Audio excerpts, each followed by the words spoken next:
भोंपू? हाँ भोंपू। वाह वाह वाह वाह, कितना प्यारा नाम है, भोंपू।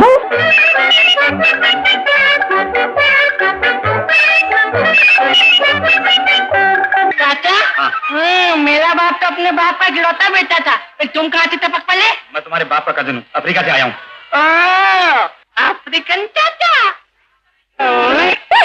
कब से ये दिल तुम्हारा, ये राज दिल तुम जानो के न जानो, अरे जानो के न जानो। ये बात है 60 के दशक में उन दिनों की जब किशोर दा की फिल्में एक के बाद एक धड़ाधड़ सुपरहिट हो रही थी और वो बतौर हीरो काफ़ी सफल हो चुके थे।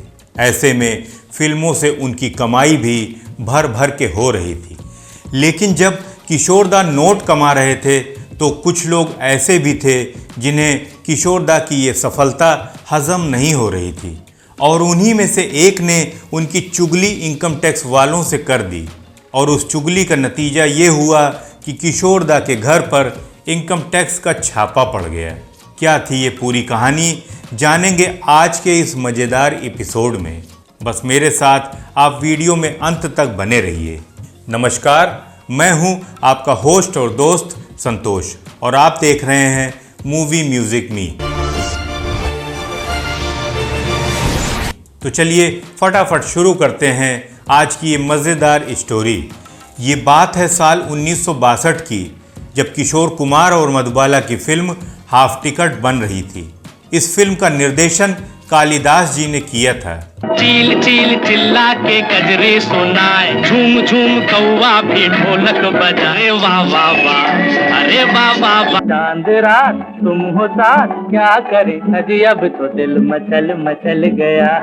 आके सीधी लगी दिल पे जैसे कटरिया, ओ संवरिया। ले गई मेरा दिल तेरी जुल्मी नजरिया। जैसा कि आप सबको ये मालूम है कि उन दिनों किशोर दा फिल्मों में एक्टिंग के साथ साथ सिंगिंग, फिल्म प्रोडक्शन वगैरह कई कामों में एक ही समय में एक साथ व्यस्त रहा करते थे। पैसे तो वो कमा रहे थे लेकिन साथ ही मेहनत भी वो बहुत ज़्यादा कर रहे थे। नतीजा ये हो रहा था कि दिन के 24 घंटे भी उनके लिए कम पड़ रहे थे और इस तरह की व्यस्तता में अक्सर वो शूटिंग पर तय समय पर नहीं पहुंच पाते थे। कुछ ऐसा ही हो रहा था फिल्म हाफ टिकट की शूटिंग के दौरान। हाफ टिकट की शूटिंग में किशोर दा सेट पर अक्सर लेट हो जाया करते थे। अब लेट आने का सिलसिला सिर्फ 1 या 2 दिन तक का होता तो ठीक होता, मगर ये सिलसिला तो रोज़ रोज़ हो रहा था, जिससे फिल्म के निर्माता, निर्देशक और यूनिट के लोगों को भी काफ़ी परेशानियों का सामना करना पड़ रहा था। क्योंकि जब एक फिल्म की शूटिंग होती है तो यूनिट के सारे क्रू मेंबर्स तय समय के हिसाब से अपनी सारी तैयारी पूरी कर लेते हैं। ऐसे में अगर फिल्म का हीरो ही समय पर न पहुंचे तो सारा का सारा काम रुक जाता है, साथ ही फिल्म प्रोडक्शन का भी नुकसान होता है।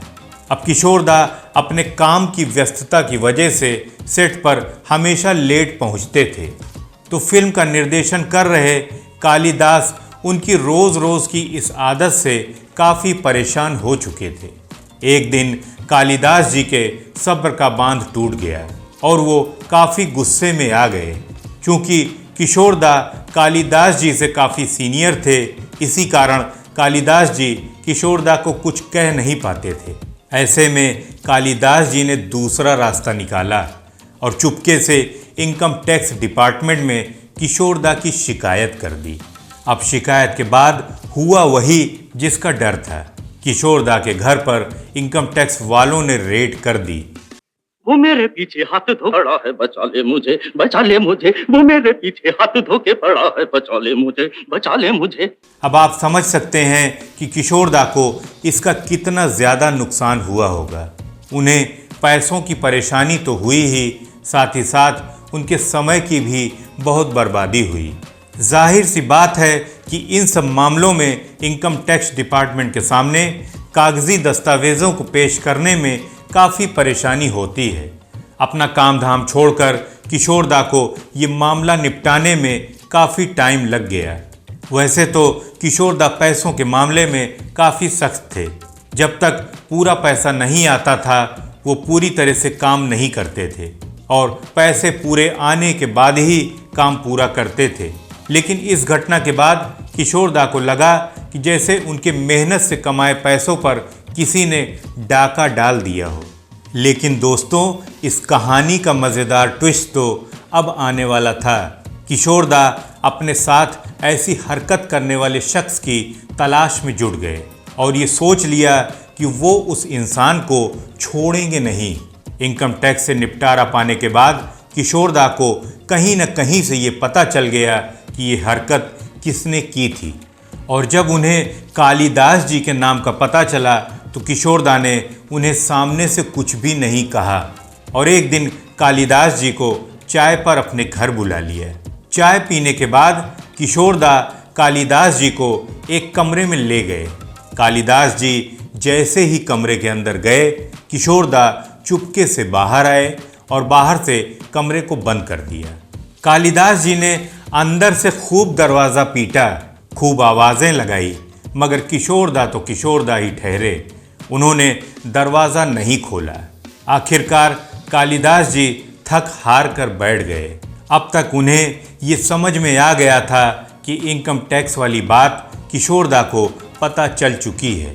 करीब 2-3 घंटों के बाद जब किशोर दा ने दरवाज़ा खोला तो कहा कि अब दोबारा मेरे घर कभी मत आना। इस वाक़ये के बाद भी किशोर दा ने उनकी फिल्म हाफ टिकट की शूटिंग पूरी की और डबल आवाज़ में मशहूर गाना आके सीधी लगी जैसे दिल पे कटरिया भी गाया।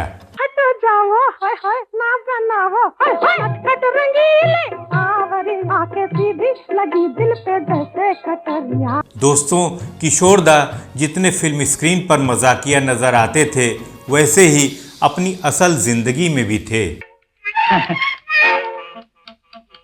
बेटा विजय जी, तुम ये जानते होगे कि मैं यहाँ किस लिए आया हूँ? अच्छी तरह जानता हूँ। मुझे देखने के लिए और ये पता लगाने के लिए कि मैं आपकी बेटी से शादी करने लायक हूँ या नहीं। कहाँ से आ रहे हो तुम? मालूम नहीं। जा कहाँ रहे हो तुम? मालूम नहीं। तुम्हारे पास टिकट भी है या नहीं? ले ले। ये लो। तुम्हारे माँ बाप हैं?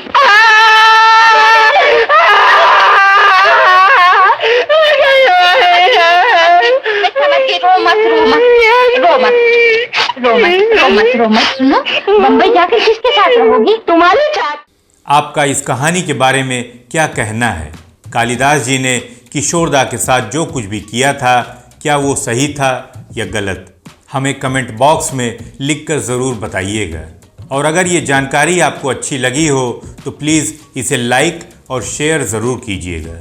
तो मिलते हैं नेक्स्ट वीडियो में किसी और नए किस्से के साथ। तब तक के लिए नमस्कार।